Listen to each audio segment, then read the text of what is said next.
Hello and welcome to the American Cinema Foundation's movie podcast. My name is Titus. I will be hosting this series. You can check out my movie essays on The Federalist or check me out on Facebook at Titus on Film or just Google Titus on Film for my website. Today I am joined by my old friend Felix. We're doing our introductory podcast on Ridley Scott's Alien, the original movie from 1979. There's a new movie out in theaters, Alien Covenant, also directed by Ridley Scott, the centerpiece in his new Alien trilogy, to prepare the ground for the original story. It's an entirely prequel trilogy. We're getting used to that these days. Also the setup for Ridley Scott's legacy. I know you wanted to talk about that. Yeah, it's the most interesting thing that I could think of. I've already seen Covenant a couple of times, and it occurred to me that this is the only person I've heard of who's taken back their franchise. The only other example I could think of was George Lucas, but he lost that one to Disney. Yeah, Star Wars is popular again, but no thanks to George Lucas. He sold out, and he's a thing of the past. Here you have another guy who has successfully managed to go back to his studio, back to the success that made him famous in the first place.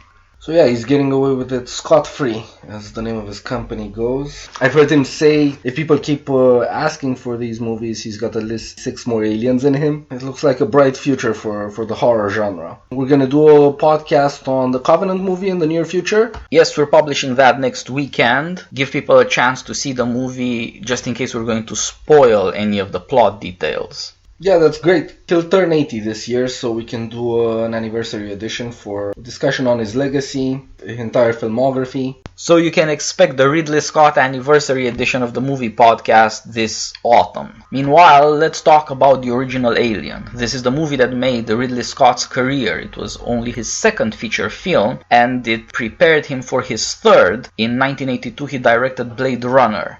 It seems like at the end of his career he's trying to put a legacy together by putting these two universes together. The protagonist of his Alien franchise, the monster, the xenomorph, and the protagonist of his Blade Runner franchise, the android robots, are coming together in his new trilogy. There are a lot of similarities between the two synthetics in Blade Runner and the one in Alien.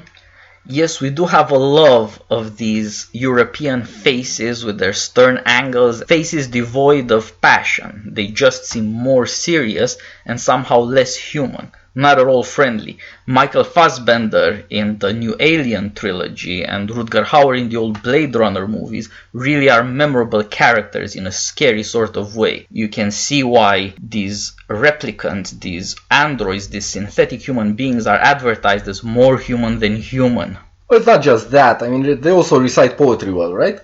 Oh yeah, they do have all the idealism and all the pretension. They're very romantic in that sort of way. Yeah, and doesn't Blade Runner's new protagonist, Ryan Gosling, have the most dolorous face that you've seen in a very long time? Yeah, he's our newest Don Quixote, the Knight of the Sad Countenance.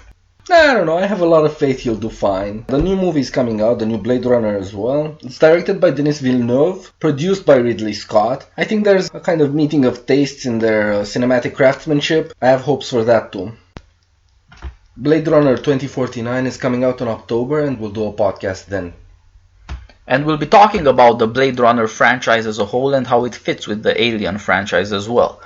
For now, let's talk about the Alien trilogy. I think we're in the middle of it. In 2012, Ridley Scott made Prometheus, which I think is the beginning of this trilogy that begins to center on the android, David. Now, with Alien Covenant, he's retrieving the original Alien. There are lots of scenes and setups that connect the Alien Covenant in 2017 to 1979's Alien Original. And he's really scorching the earth behind him on the previous installments in the series that aren't his. Everything between 1979 and 2012 is memory hold. It's a thing of the past, or not even that. It's disowned. Instead, we get to go back to the 3 big mysteries and 3 big questions of the 1979 Alien. We have a return to the mystery of the engineer race and what kind of encounter is possible between us and them. In Prometheus, we were told that the engineers are long sought-after creators, and in a future discussion on Covenant, we'll see how much of that really is true.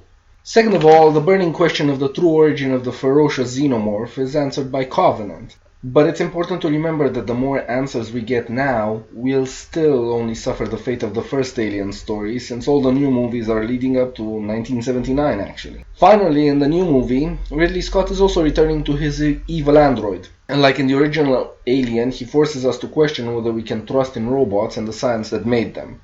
So Ridley Scott's going back to the future actually, and so should we. Let's get to talking about 1979's Alien. Alien is the biggest sci-fi horror movie yet made. The science fiction component of the movie centers in the question of the giant ancient alien race.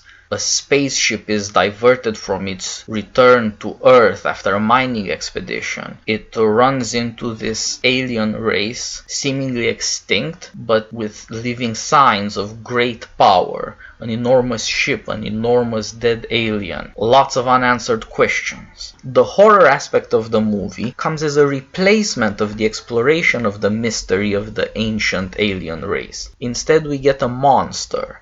Even in the future of space exploration, this is a horrifying creature. Nobody is ready for it. Alien is both an adjective and a noun in English. The plot of the movie Alien moves from the adjective to the noun. First we see something that is alien to us, and only later do we experience the being itself, which induces horror. It is a form of life utterly devoid of mind. It is pure will to live. Our protagonists, the crew of the mining ship Nostromo, have to deal with something unlike anything they have ever experienced, and in the trial they fare poorly. If the movie is a kind of judgment on the future we're heading toward, it is not flattering. But before we get to the fight against the xenomorph alien, let's discuss how the crew encounters it. Where do they find it? What is the big surprise? What surprised me was the beginning. When I was a kid, I first saw the second Aliens movie, the Cameron movie. The startup to that actually is really simple. There's no great mystery. Ripley has escaped a previous catastrophe, she's returned to Earth. Now people want to get her back into the fray and figure out how to unravel the mystery or destroy the aliens. They seem to be going hand in hand, and it's an action story. It's really adventurous, but that's not how the first one starts, and I saw the first one a couple of years after I saw the second one, and it occurs to me the way you're introduced to the xenomorphs. Both audience and the crew of the Nostromo are introduced to them like children. They're full of wonder. You don't know what is going to happen, but you have an expectation that it's nothing bad. They enter a foreign ship, an alien ship, that looks like the interior of a thorax, bones and ribs and nothing else, and there's just one pilot. Yes, this is a radical encounter, and they're utterly unprepared for it. This is somehow going beyond human experience, so it makes sense that they're so ignorant and in a certain sense innocent. The crew of the Nostromo, our protagonists, these are experienced space travelers. You see them in the opening sequences going about their routine jobs with the bored efficiency of the lifer. They take for granted how their ship runs, how they are part of its work, and that they're going home. Instead of all that, they gradually awaken to this radical encounter. The beginnings of the first two Alien movies are really strikingly different. Ridley Scott's movie introduces the aliens through a mystery, while Cameron's does it through a well-paced call to action. Cameron's Aliens tells you about Ripley, who's the only survivor of a catastrophic encounter, and she'll go out again to fight the aliens scum. I loved that. I was a kid. The beginning of the first movie to this day leaves me with a great sense of wonder. Like Kane, the second in command, I was possessed by curiosity to see more of the dead spaceship and pilot. When Kane goes down to the chamber where the xenomorph eggs are stored, I rather wanted to stop and understand more of what I had already seen. First figure out what they are. I think because you see the dead pilot who looks not a little like a kind of human being, you begin to wonder how much they're actually like us. That question never left me. As a kid, I wanted to know if they had been better or not than humans.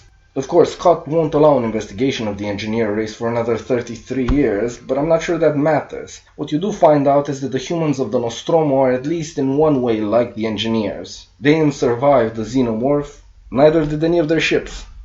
All this begins with an order and with some curiosity. Our latter-day space cowboy, Captain Dallas, gets his order to explore the alien ship, the source of the distress signal. But his second-in-command, the executive officer, Kane, he's actually curious. He's always going ahead of them, and he's the explorer of the party. So what is it that he sees? At a distance, the alien ship looks like a giant crescent, but up close, each section of it looks like the ribbing and joints of a metal skeleton. It does not obey any scientific laws. It's not made to break out of a gravity well and minimize friction with fluids. It's not shaped like a bullet. It's not made to maximize useful space for interplanetary travel. It's not some kind of series of spheres. It has no obvious propulsion system at that. It's not clear why it landed on the planetoid where our crew finds it. It's the spectacle of intelligence unintelligible.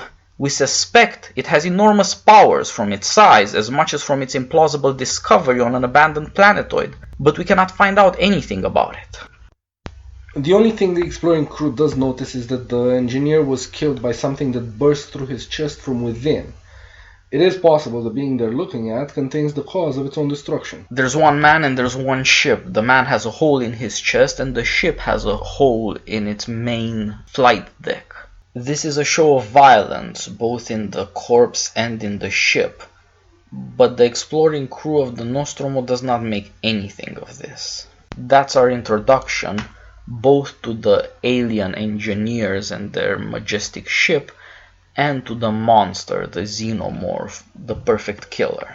On this ship, we encounter the utter separation of mind and life. The artifact itself, the ship, is a sign of creative intelligence and scientific power. So too is it the distress signal it was broadcasting into the vast emptiness of space. Maybe the reason the crew of the Nostromo is so clueless, even in face of evidence of violence or damage, is that they expect life to be tied up to intelligence, and intelligence is so obviously absent in this case. Maybe that's why they're not prepared to discover a form of life that is utterly unintelligent. This is how we learn about the terrifying danger in the title of the movie, the alien. Now that we have seen the ship and the secret it contains, we have to go back and look at the human ship, Nostromo, and the human crew, and to try to understand how it compares with the alien ship and the alien crew. What is the relationship between life and mind in our own case as human beings?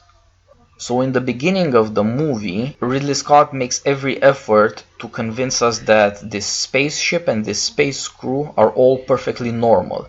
They go about their job, everything you see on screen, however complex as machinery and artificial intelligence, is all functional. Everybody goes on about their job, their banter, their eating, as if everything is normal.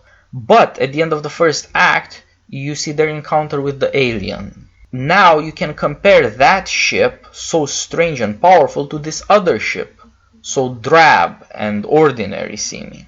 Our human-made ship and this human crew are not as strange as the alien, but they're still strange. We can look at it again and try to see where are we, what are we seeing, what's happening on the Nostromo.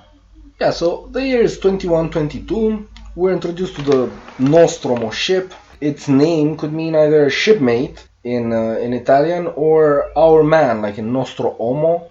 In the one case, the ship is intelligent and it could be a mate to the crew inside it.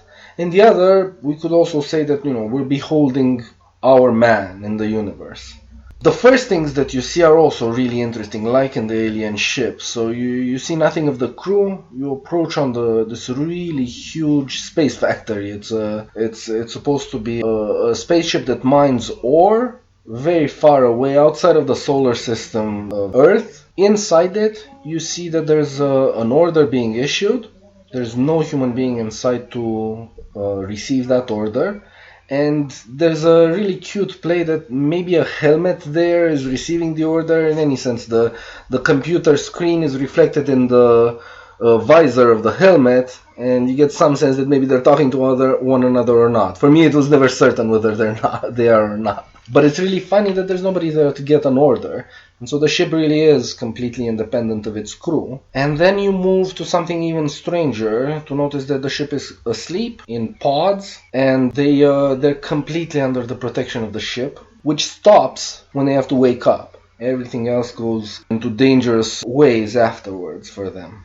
Now that you look at it again, it becomes obvious that you start from intelligence and then move on to life awaking to life. At first it's just computers talking to themselves. It's an alert, it's something to which you have to react in an intelligent way to know what's going on, but there's no human agent there. The computer, it is in control of everything. It wakes up the human beings, it informs them about what's happening. They are as clueless as children, as innocent as babes waking up.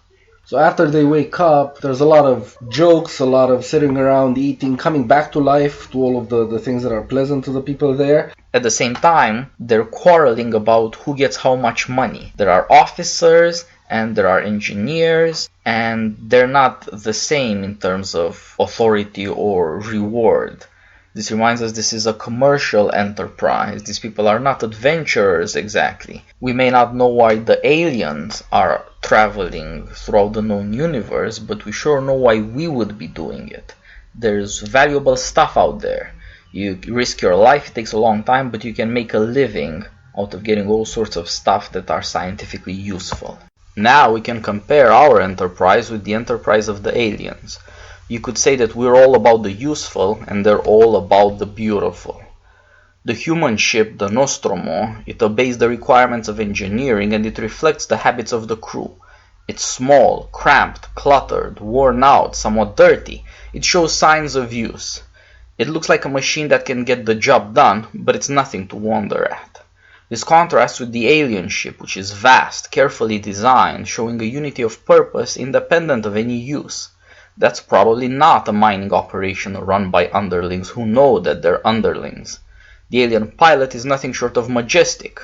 The human crew is pretty drab and unenthusiastic. These people do not love their way of life. Space travel is certainly not an adventure for them or an opportunity to wonder at the greatness of the universe.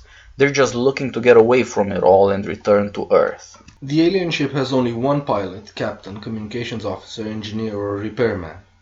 Only on the human ship is there a possibility for second guessing, therefore.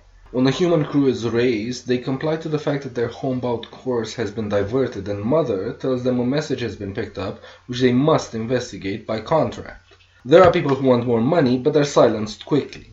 The more interesting dissent is Ripley's. They don't know if the message is human or intelligent, but the only one who is skeptical of Mother's intelligence is Ripley, who proceeds to decode the message herself. Everybody else obeys, even if they do gripe because they trust the source of their orders, Mother and the Wayland Corporation.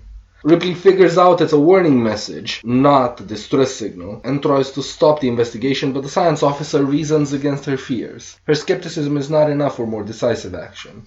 The other artificial intelligence on the ship, Ash, has likely already received orders about the aliens and is prepared to betray the people on the Nostromo from this early stage. In one way, the Nostromo is heading towards catastrophe wrought from within, much like the alien ship, manned by one, seemed to have. So there's our way of doing business. As human beings, we have a specialization of labor that's required for expertise, and therefore the crew is made of people who have to trust each other. And then there's the alien way, where one man alone is in control. It turns out that nobody but the artificial intelligence is in control on the Nostromo. Everybody else is obedient. Even though they have the capacity to disagree or to deliberate, they fail to make use of it. They're just too habituated to their work. This brings up the relationship between the parts and the whole. The alien ship is manned by one man alone, and therefore there is a unity of purpose there, although it's bought at the price of the inability to second-guess oneself. The human ship is made of many different people, and therefore there's a question about what keeps them together and what coordinates their actions.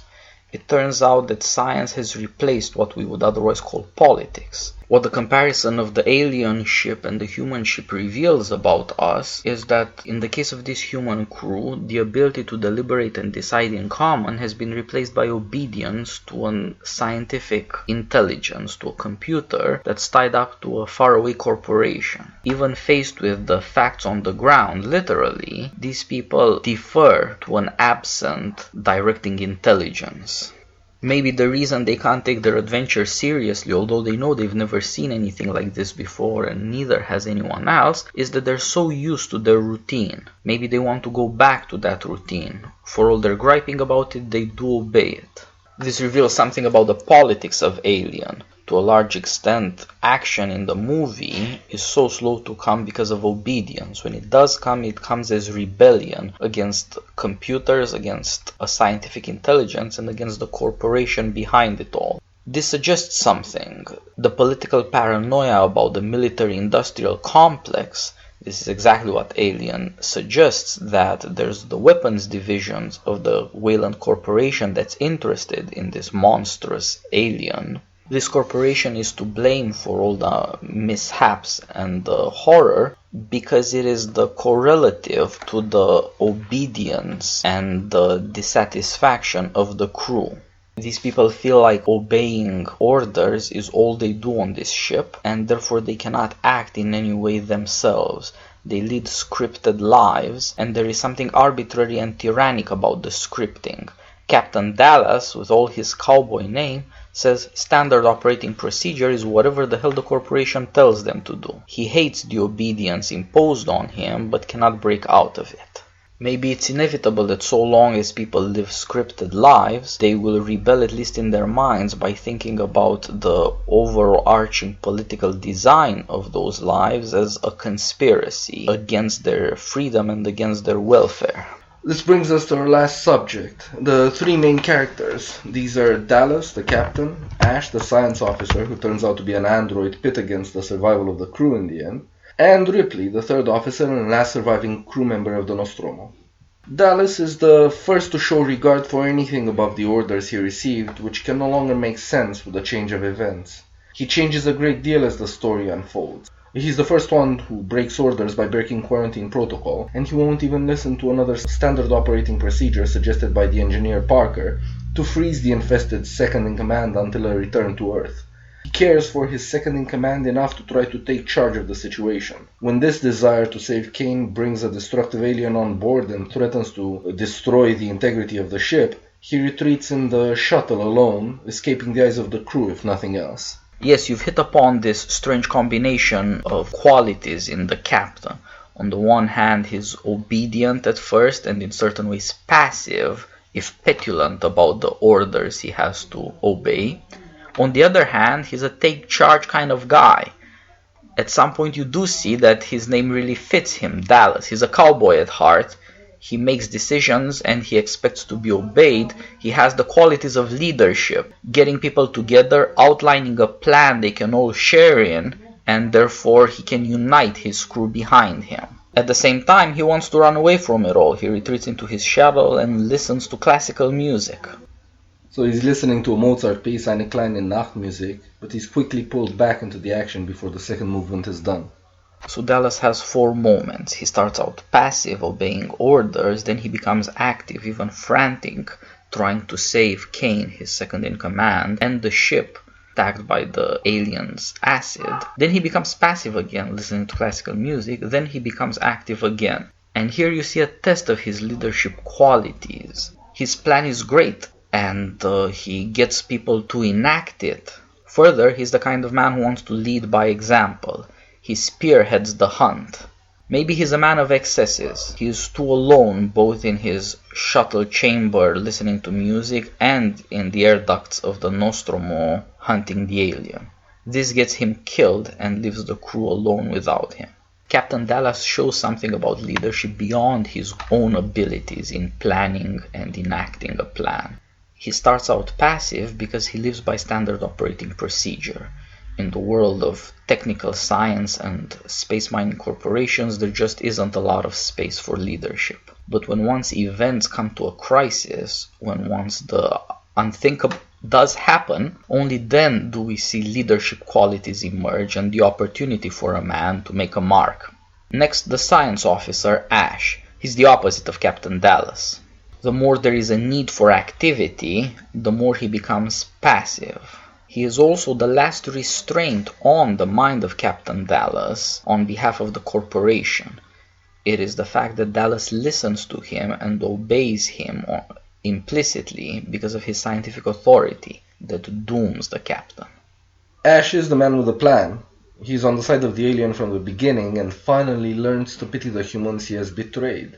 We're given all the same evidence as the characters about his betrayal. until Ripley reads Ash's secret order from the corporation and Ash turns murderous, we have no strong evidence to suspect either that he's an android or that he means to side with the alien. But at every step from the beginning, he's made choices to help the alien survive. He holds Ripley back from warning the ground expedition once she's decoded the alien signal. He opens the door for the infested crew and he conceals as much scientific information as possible about the alien.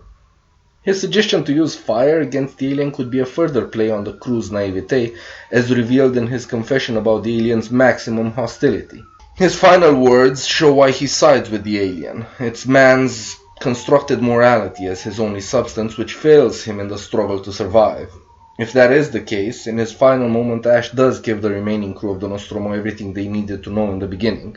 Yes, it's important to notice this. Ash is negative as a betrayer. He doesn't do anything to doom the crew, he only helps them doom themselves. He encourages their blithe ignorance.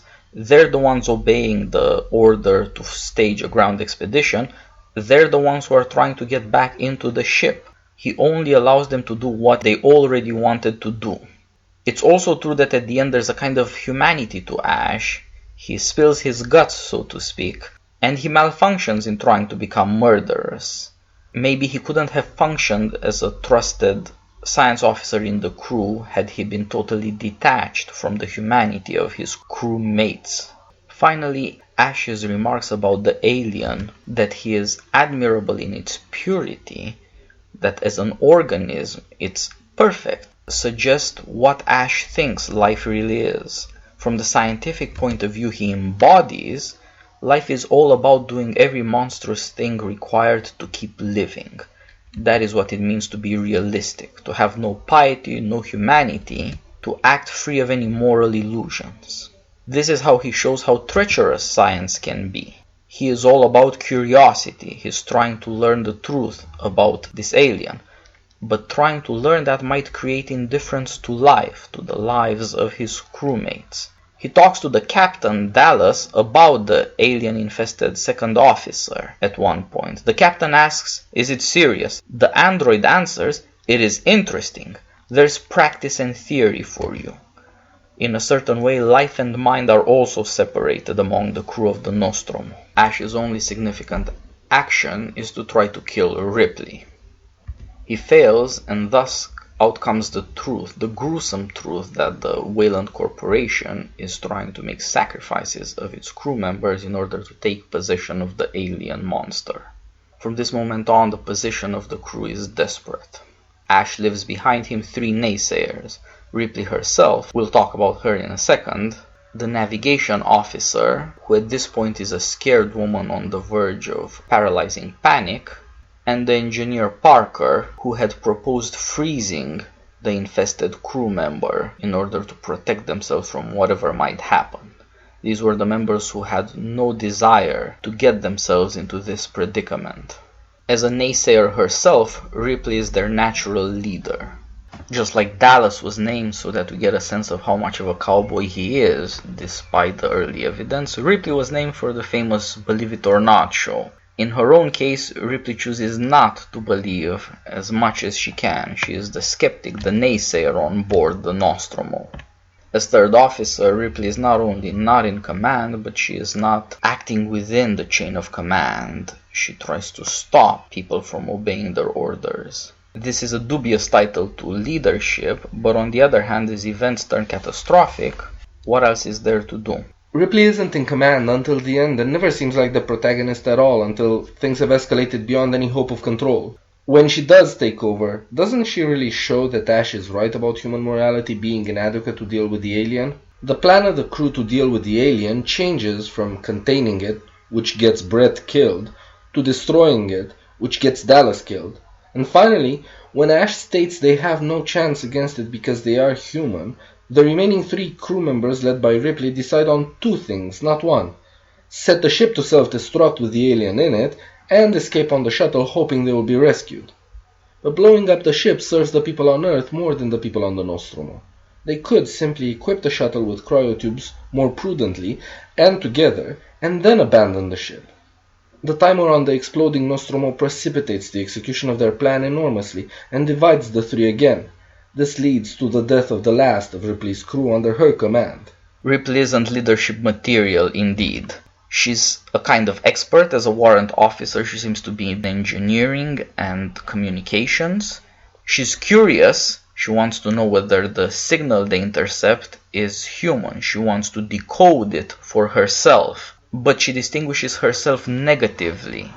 She doesn't want to go on expedition. She wants to warn and stop the expedition once it does get underway. She doesn't accept the orders or the intel. Instead, she exercises her own curiosity.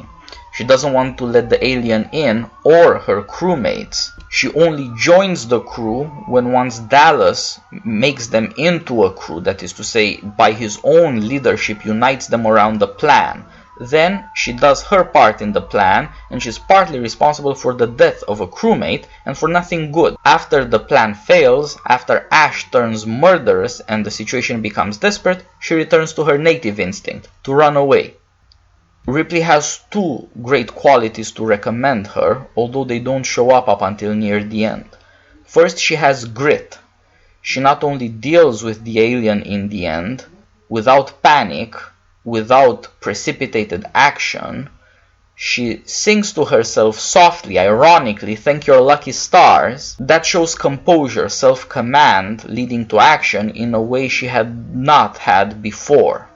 Her other quality is moral. Obeying some kind of unspoken instinct, she risks her life to save the cat, Jones, the only non-human member of the Nostromo.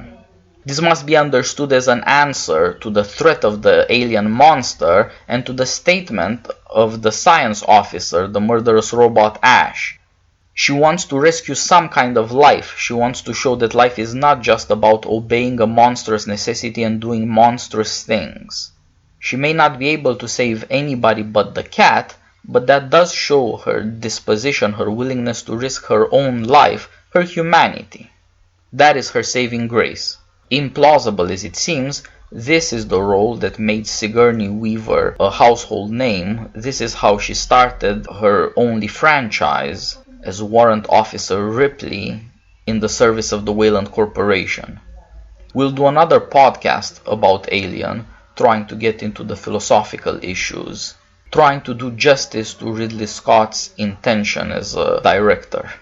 Alien was a great success in 1979, the second highest grossing movie internationally that year, and we hope to have given you a sense of the complexities of the story, the sorts of things that in the thrill of events one might miss, but which one might ponder on reviewing. Thanks everybody for listening. We'll hear one another soon. Thanks for listening, everyone. Look forward to our new podcast next week. You'll hear from us then. We're out.